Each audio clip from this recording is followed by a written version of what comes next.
The whole experience. Yes.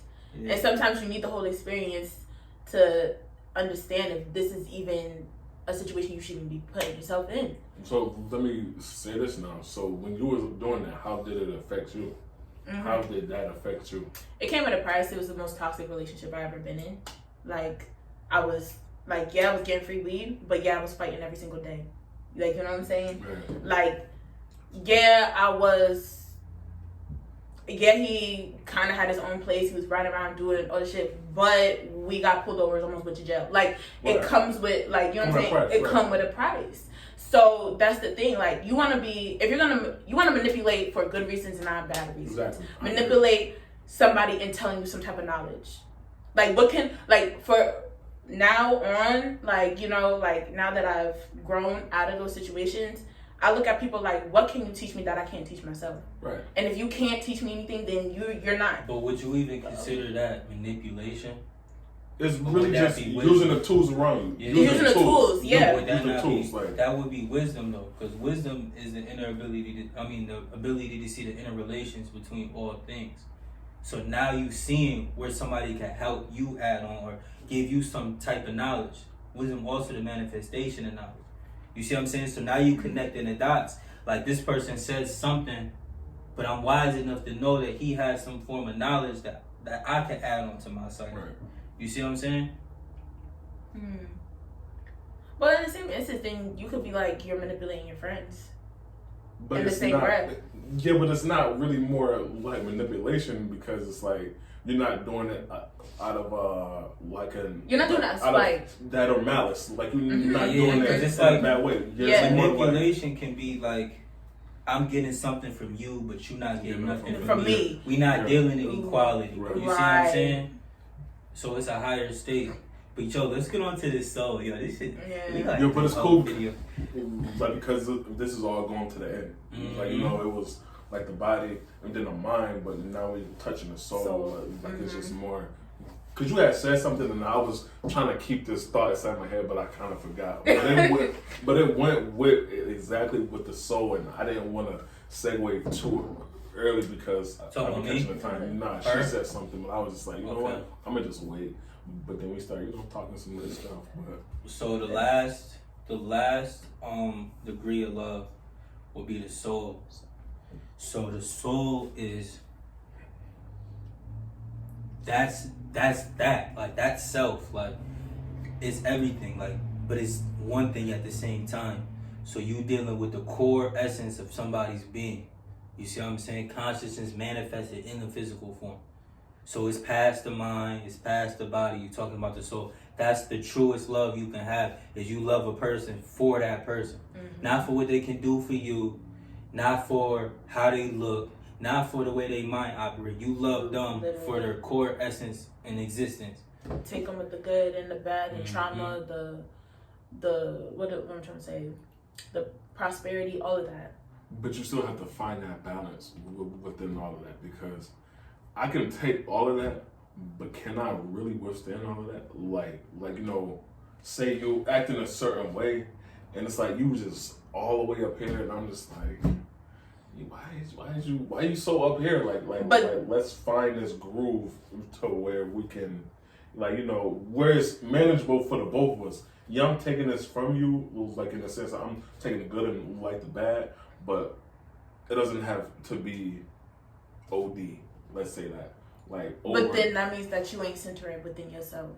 Explain that, because now I want to understand that. I definitely want to understand. That means that, when you're within yourself and you love yourself to the core of you, you won't let other people's emotions, actions dictate how you feel. Which means that when you love somebody from the soul, yes, they're mad. Yes, you can sense that. Yes, you see they're hurt, whatever. But you have to be strong within yourself to say, okay, I know this is just one of your days. I'm not going to let it affect me. Which means all that bearingness, all that yelling, you can sit there so calm. See, but listen, and I'm happy that you say this because I can do that, but people will look at that as in you ignoring them, or you don't give a fuck, or you just. But then, what does that mean for them? That they're not centered within their self. I like that. I like that. I like that. You know what I'm saying? No, because like I definitely do that all the time. It's like I could see a person going through something, and it's like I know how I get. So I would just not gonna say shut down, but I tone down a little bit. Like know how I tone it down, and I just be like, you know what? I'm gonna just let you get your rocks off. Because if I get combative verbally, we just gonna clash. We're gonna clash. So I would rather just shut up because I just don't feel like going there. Like, I'm good. You know what I'm saying? So the next time like that happens, like that person's coming at you, and you sitting there so calm, just be like, I feel you. You're validated. You're validated because then that's gonna have them be like. Because you wasn't like, yo, no, this is that. See, but who I am though, I'm like very sarcastic. So like me saying something like that, it can go so many ways. It's like a tree with so many branches. Like I can say one thing, but it could go either way. So it's like. So you have what is called. What is that called? I don't know. Like, I really don't know. Like, it's I like can't think of it. Like I can say something. To it's you, like this though, right? Left. You say the way I am, I'm sarcastic, right? So it's like you attaching yourself to that principle of being sarcastic. Right. So it's like if you don't take that and you just be like, yo, I'm gonna do this.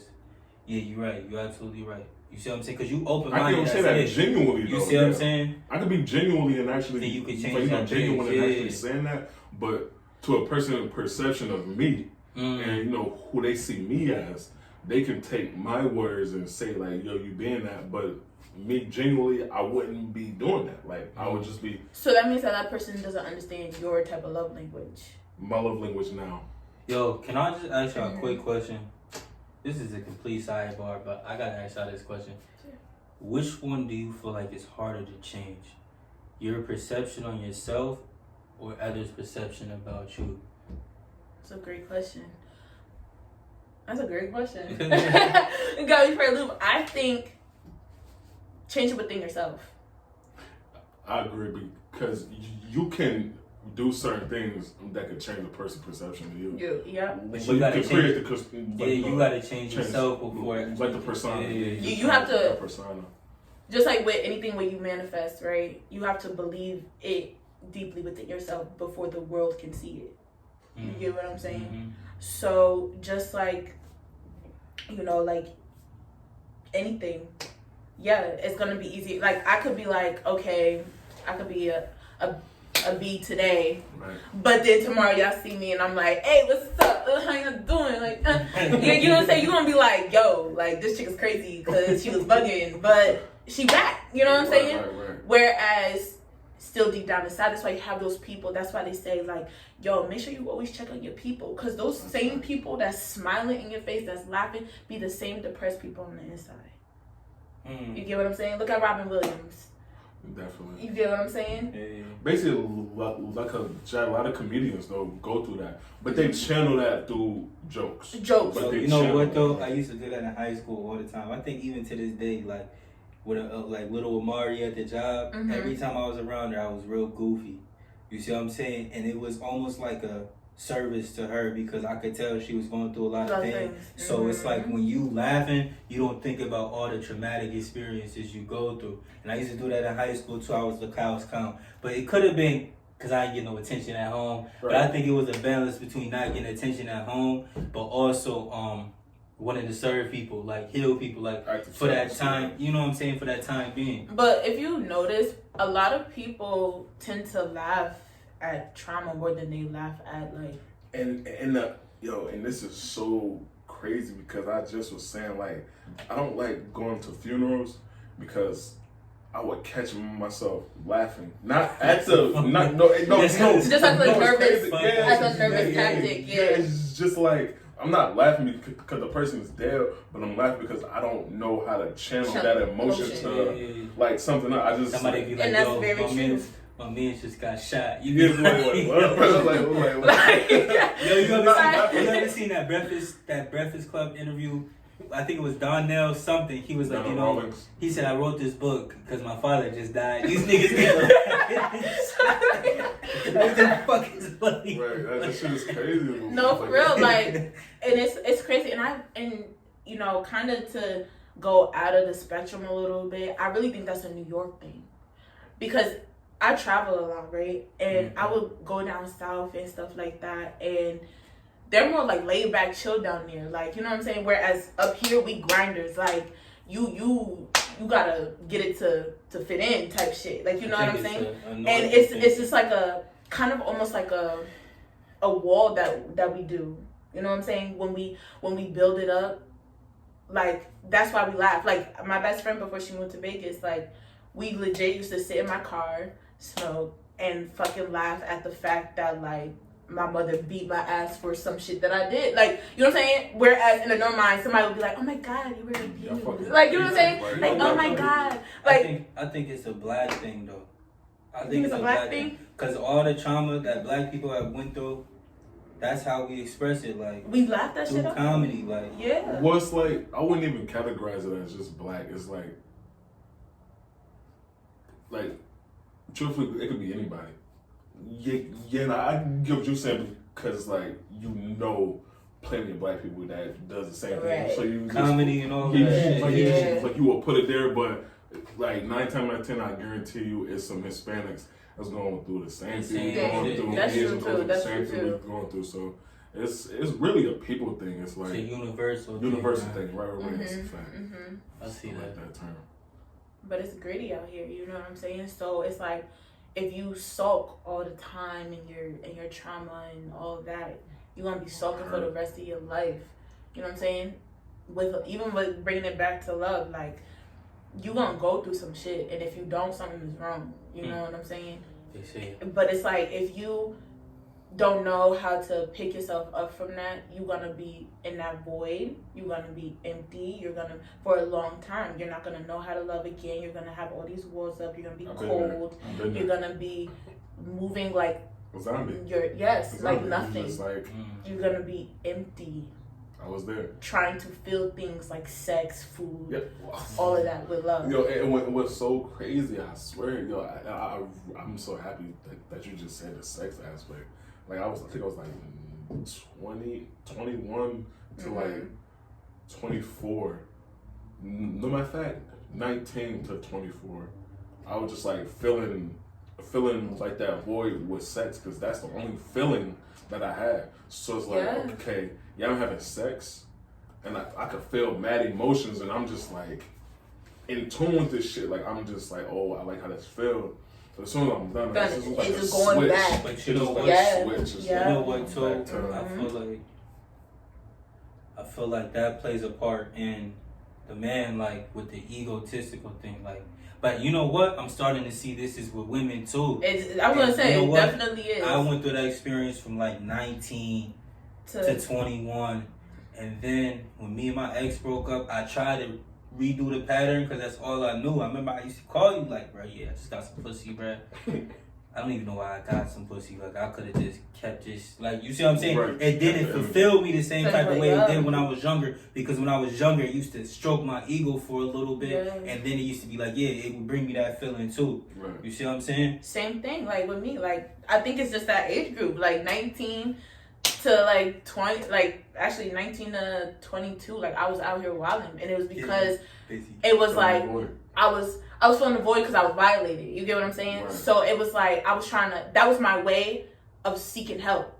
You know what I'm saying? That was my way of like saying like, yo, somebody please just come help me. Like, I'm laying with this person because I think afterwards he's gonna just fall in love with me. Like, you know what I'm saying? And it's like, you literally have to do shit to combat that. So what happened was, like, with my ex that broke my heart, like, I literally packaged all his stuff away. I couldn't even look at it until, like, I was like, you know what, fuck that shit. This is the last time I cried about this boy. It was on his birthday. I was like, this is the last time I fucking cried about this boy. I took out all his shit and now I rock that shit. Like, you get what I'm saying? You gotta find some type of empowerment. I'm not saying that it's easy, because way easier said than done. But once you do, that has to be the day that you say, I'm not looking back. I'm not gonna be like this no more. But what's dope as fuck though, that like goes with the end of everything that we just said, and that's like the level up. Well, that's literally the level up. That's really fire. You know what up too? I just want to add on, right? So in the supreme alphabet, the 12th letter of the alphabet is L for love, hella right. Love got a way of taking you high, cause it's the highest elevation of understanding. Hell got a way of taking you down. So when you come out right, you find that balance. The love, hella right. You gonna go through hell. If you love something, you gonna go through hell to get right. You see what I'm saying?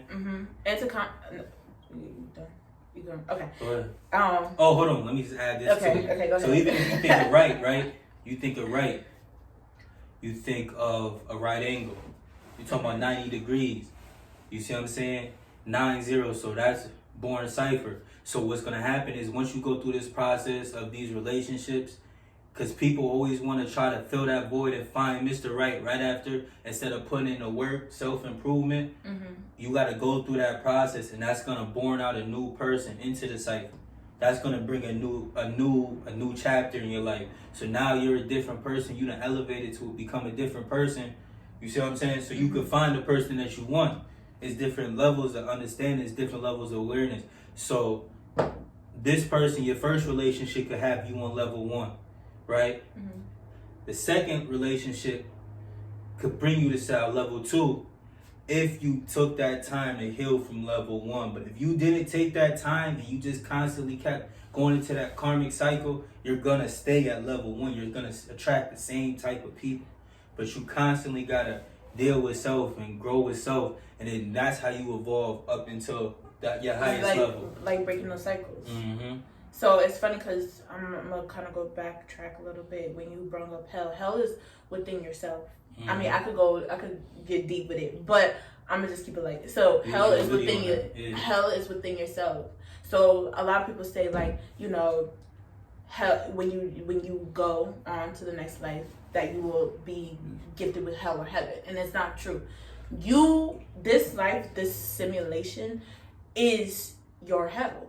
And how you deal with the problems that you're dealing with is how you're going to end up afterwards. So if you decide for this love to bring you hell and you're deep in this void and you can't find your way out, well, guess what? You're going to be living the hell. You're going to be walking this earth like you have nothing to give. You have no power. It's state of mind. You know what I'm saying? Because heaven and hell could be a state of mind. Where, you know what I'm saying? You could be in hell or you can be in heaven. See, hell is what you go through, but heaven is what you make it. Hello. Yeah. Speak to him. Speak to him. Shit, though. Speak to him. So it's like, love is a very complicated thing. Like, at the end of the day, in abundance, it's complicated. But only you can understand it if you understand what you want out of it. And have a communication. And have the communication, the trust, the loyalty. You know what I'm saying? You have to, really and truly, in the abundance of all of it, you have to figure out what are the most things you value in love that you want to give while receiving.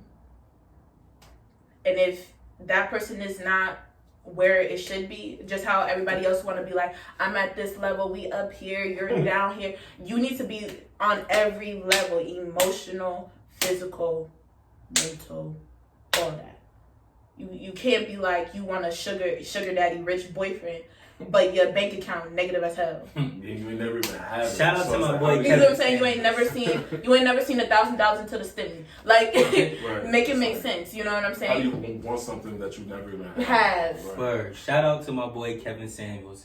And bringing people back into the realistic world instead of their dream world. Yeah. Definitely agree. Yes. Like, it's okay to be in the dream world. Just know that when it's time to come down, it's time to come down. It's time to think realistically. Like, you know what I'm saying? The only thing that should be out of this world is what you want to conquer in this world. Anything else, let's be realistic. I really agree. I really agree. Like, that's what that is. You know what I'm saying? So, in the end, love is mind, body, and soul. And once all three is connected, just like your kundalini, which is your alignment of the chakras, then you will be what you want to be. Level up. You will level up. You will level up. Love is love, man. Peace. Q, what is this? Peace. It's the gift of the gab. Yeah.